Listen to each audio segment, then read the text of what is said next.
tell it from the mountaintop.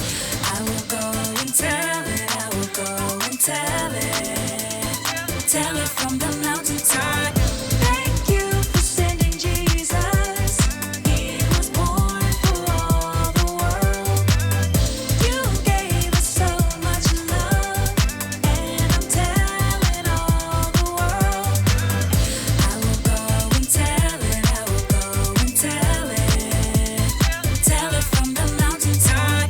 I will go and tell it, I will go and tell it from the mountaintop. The night Jesus came started like a silent night. The shepherds looked up and saw the brightest light. And then what happened was a bigger surprise. They looked up and saw the angels in the sky. I can't keep it inside, I gotta tell it. Go tell it. Jesus, you are alive, I gotta tell it.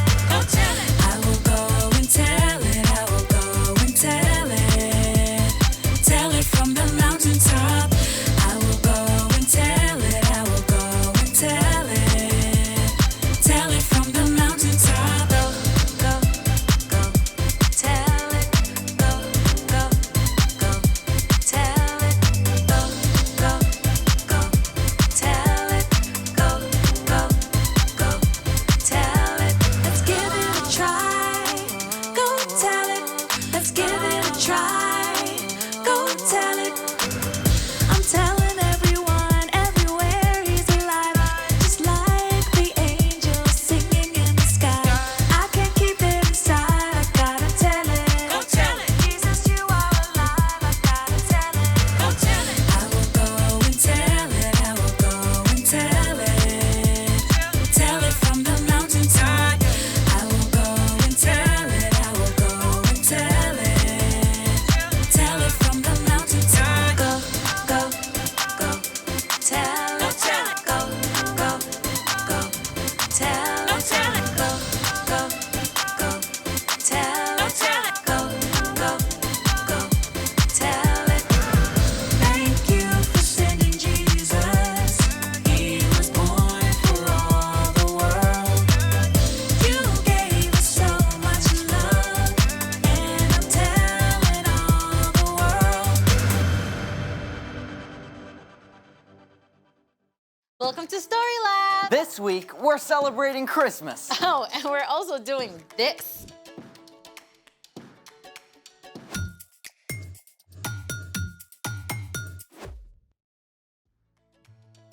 Hey, I'm Amaya, And I'm Zeke, and we're talking about Christmas. which is celebrating Jesus, God's greatest gift. What do you love the most about getting ready for Christmas? Oh, everything. The lights, decorations, ooh, Christmas specials. And that's what Christmas is all about, Charlie Brown. Don't forget setting up the nativity. Nativity. You know, all the figures from the Christmas story. Oh, yeah. We still put up the plastic manger scene from when I was a kid. Plus, we bake all sorts of cookies. Oh, I love Christmas cookies.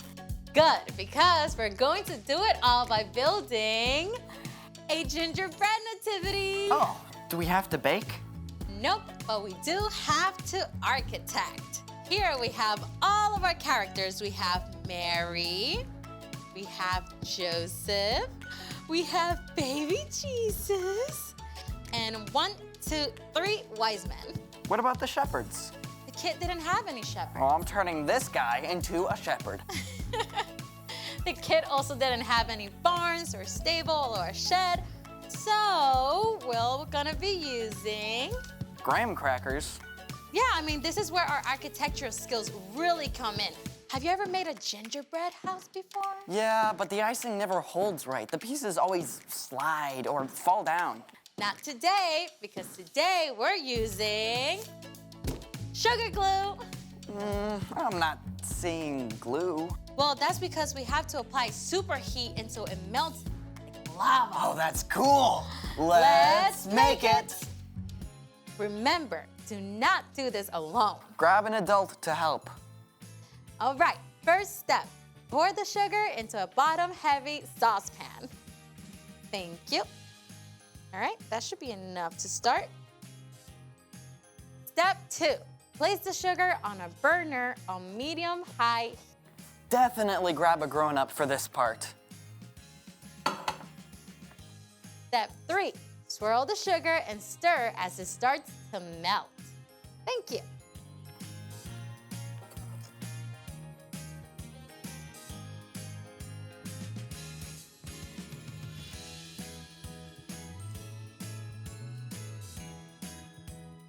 Oh, here it is. Ladies and gentlemen, we have glue. Woo! It's actually caramelized.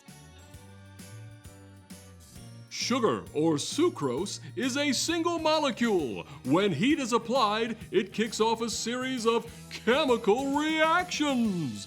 These can form up to 1,000 different compounds that make up caramel.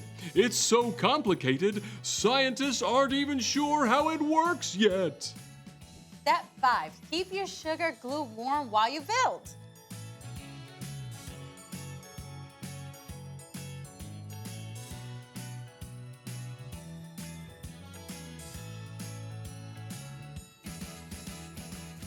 Yay!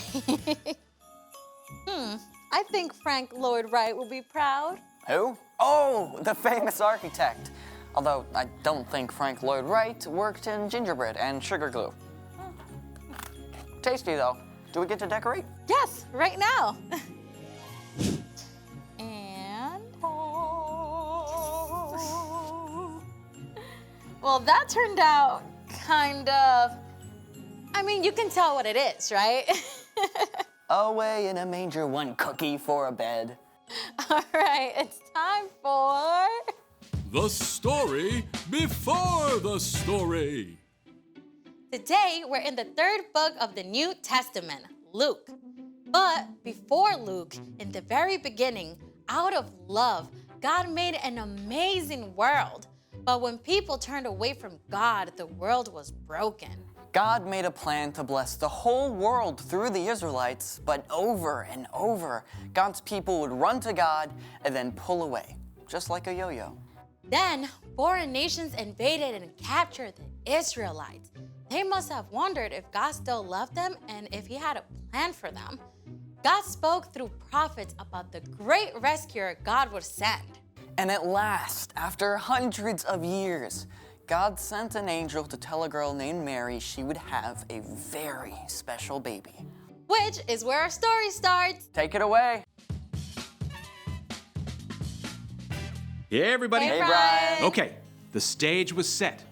After so many long years, God's amazing rescue plan was underway. And God actually used a foreign king to help carry out that plan.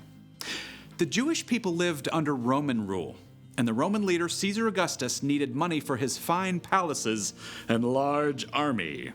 I command a census of every single person in my entire empire. That meant that every person had to be counted and placed on a list to pay expensive taxes to Rome. And news of this census traveled all the way from Rome to the tiny town of Nazareth in Judea, on the very edge of the Roman Empire. Hear ye! Hear ye! Every person must go immediately to their own hometown to be listed. A carpenter named Joseph and the girl he was engaged to marry, named Mary, heard the decree.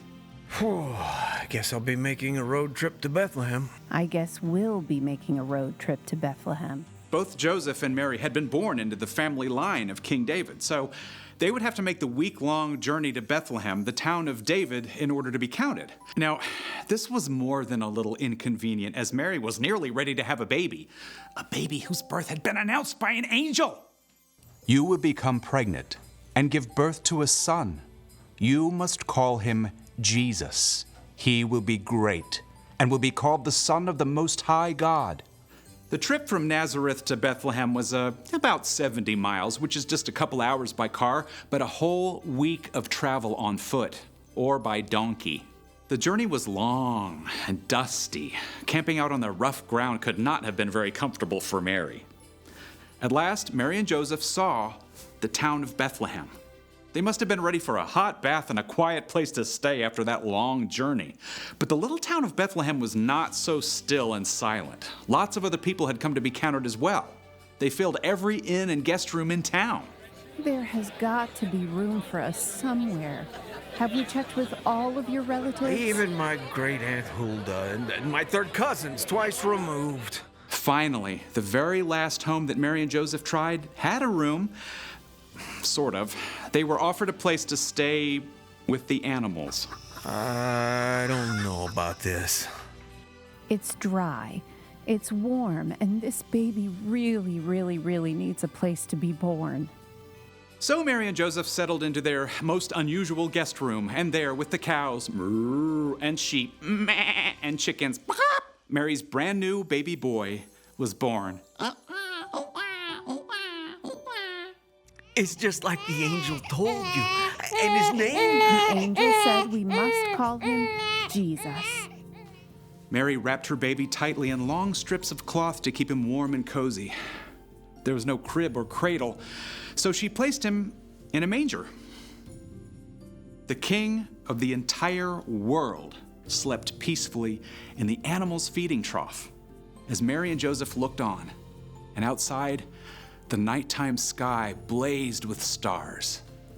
God's very own son, the best gift ever, came into the world in the most unexpected way.